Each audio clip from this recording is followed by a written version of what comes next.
Yes, we were in Bangkok attending the Fuji X Summit 2023 and the Fujikina with a bunch of young, talented Indian creators. It was actually an Asia Pac event and a ton of creators from that region, in fact, including India, were present there. And that's where Fuji launched their much awaited X-S20 and the 8mm, the extreme wide-angle lens, the weather-resistant wide-angle lens, and their first X app, a mobile app for remote control.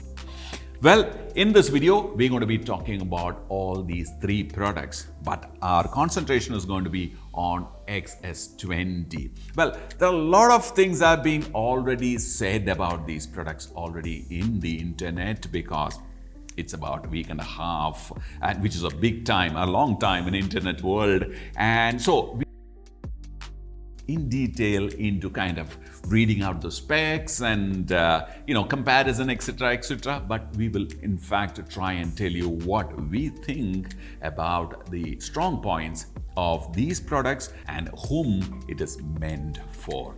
Okay, so let me keep these empty boxes aside and let me pick the camera first. This is the X-S10, which was launched just over 2 years back, and we did a detailed review. And this is the all-new X-S20. One look at these two cameras and you can't really spot too many differences other than a slightly chunkier handle or the grip and a couple of additional features on the mode dial and a redesigned ISO and quick menu button. You can't really spot any differences externally. But the real difference is within the body. In the brain of the camera. The X-S20 uses their latest generation processor called the X Processor 5, which does duty in the pro-grade cameras from Fuji. But the heart is the same.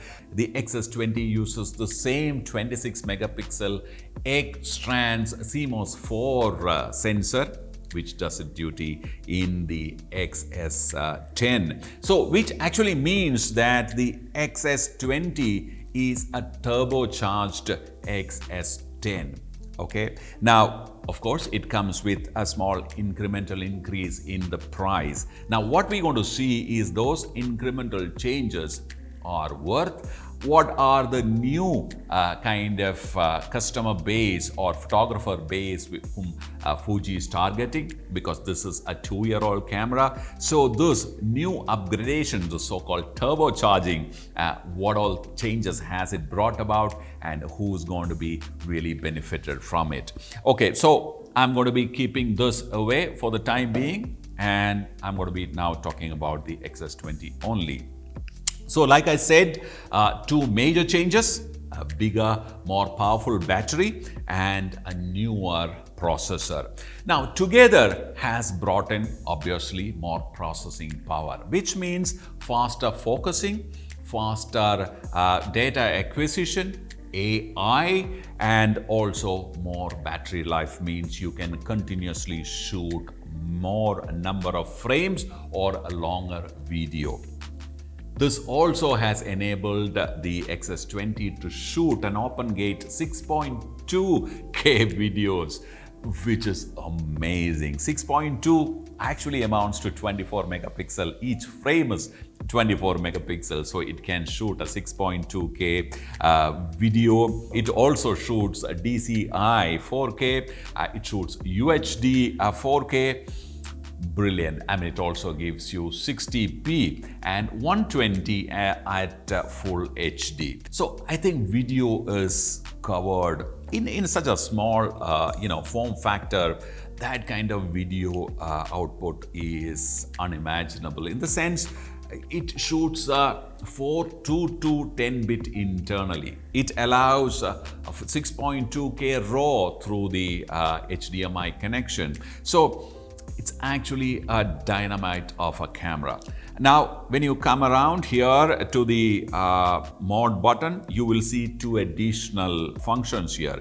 Other than the typical or the usual manual, aperture priority, shutter priority, and program mode, this has two additional modes.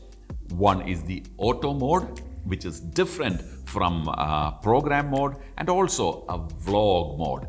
Well, that itself sets this camera aside or sets it apart from the X-S20, because as we know, the vlogger community, the digital content, independent digital content creation community is fast growing, and this, I think, is squarely targeted at them, and also the serious amateur.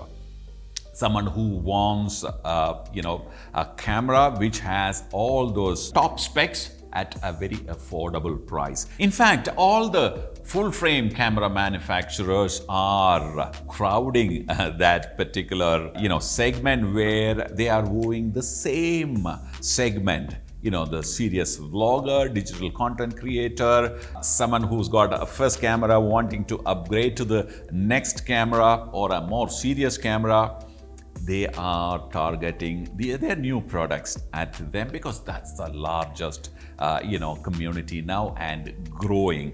Most of them don't really want to spend too much time learning the nitty-gritties of photography or of filmmaking. They just want to switch on the camera and take the best quality stills and video, and this camera allows it, especially in the vlogger and in the auto mode. So in the auto mode, you can do your images for your social media.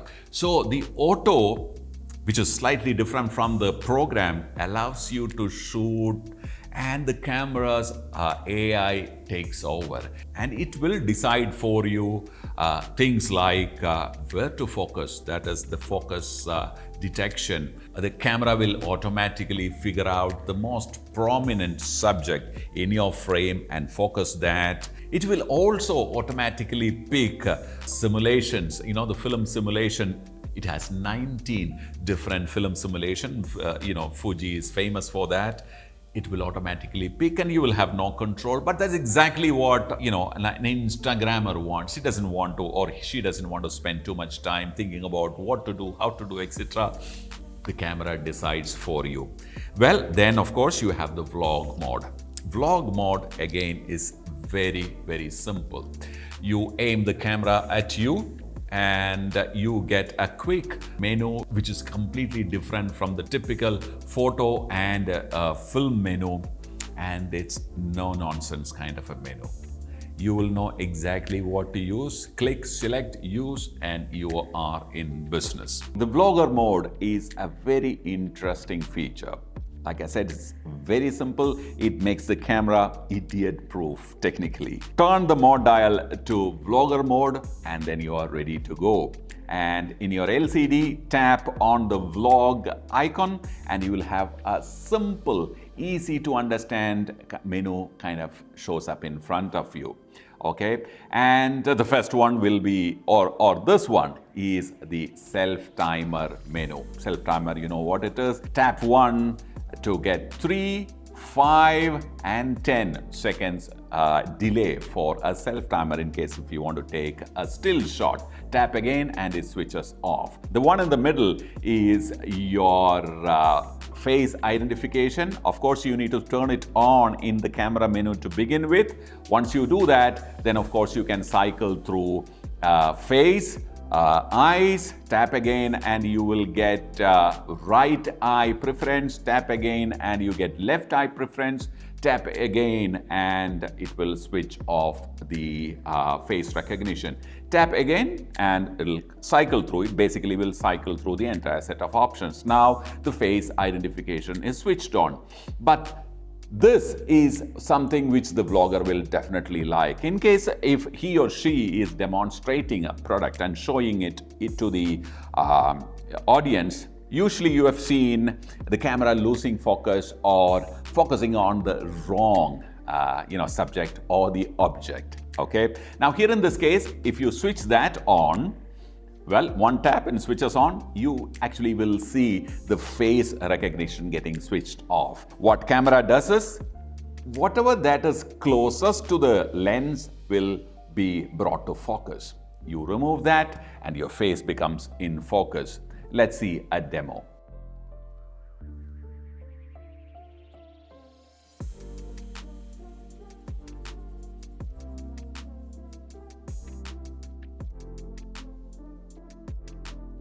Now, IBIS is one feature which a vlogger will definitely enjoy when he's walking with the camera.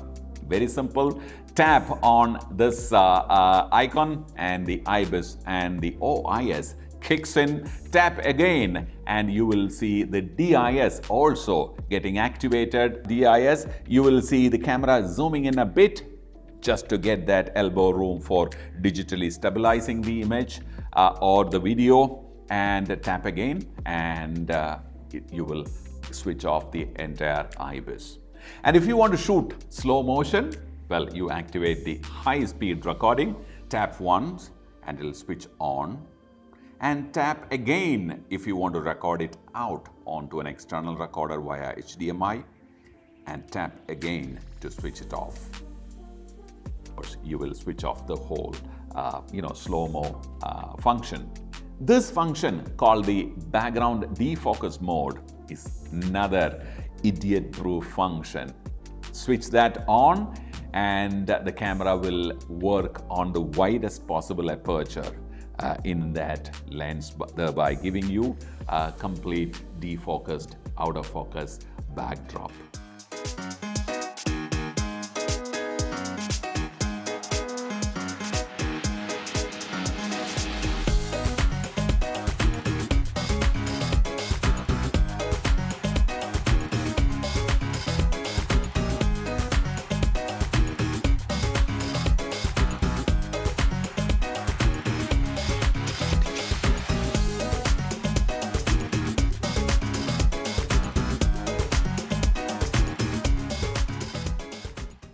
Now, I'm not going to bore you with details like how many frames it can shoot per second and how long can it shoot and things like that.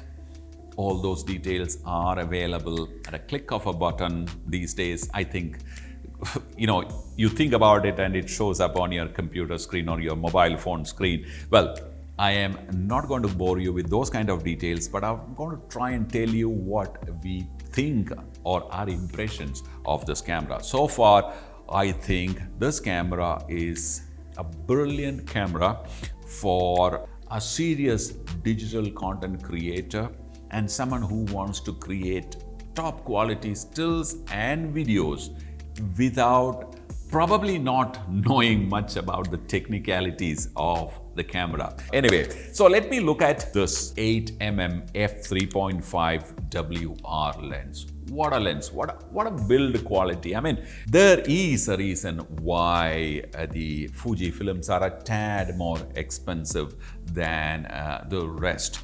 The reason is their build quality and the exacting details in which they build their optics. Trust me, I've been in their factory. We had a detailed, kind of tour of their factory, and I've been using Fuji lenses, so I can vouch for that.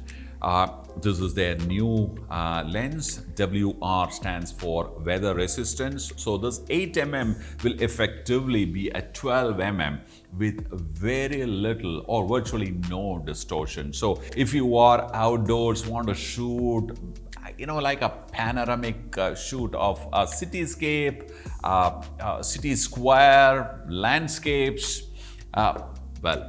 or interiors for that matter, this is the lens to go to. Brilliant lens. We did some shots with this, and they also launched the TG-BT1, their remote controlled handle, especially for the vlogger, and it has most of the controls or the most important controls that you will need while vlogging. Basically, to trigger your video or take a still image or to zoom. You remember the digital lens, the 18-120 lens that they had, the motorized lens that they had launched recently. You can zoom using it, and of course this is paired through a Bluetooth device. So this, I think, if you're buying this camera for vlogging, I think this is a must-have accessory. And if you're someone who wants to really shoot that 6.2K or the DCI 4K